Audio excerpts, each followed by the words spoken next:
Мына. Акыркы оңгуроодагы болуп калды. Мектепти бүтүрүп жатасыңар. Жашооңордо бир барак жабылып жатканда жаңы барак ачылып атат. Бул учурда окуучулар бул жерден батыраак кетсек деп, улуулардын жашоосун жашайбыз деп кыялданышат.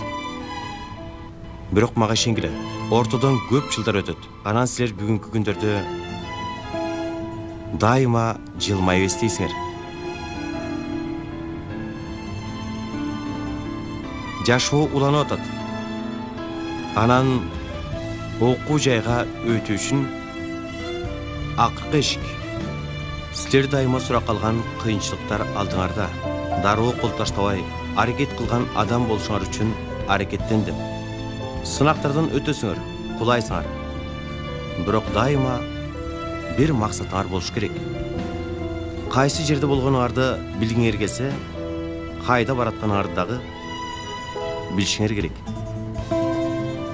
Силерге дайыма башкалардан кыйын болгонго аракеттенбегиле деп көп айттым. Эң негизгиси адам өзүн билиш керек. Өзүн жакшы тааныш керек. Башка бирөө менен кылган аракет дагы кээде ушул себептен адамды жолдон адаштырат. Өзүңөргө сөзсүз бир максат, анан ийгиликти белгилегиле. Караңгы түндөрү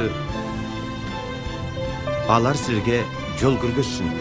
Силерден жалгыз өтүнүчүм ушул.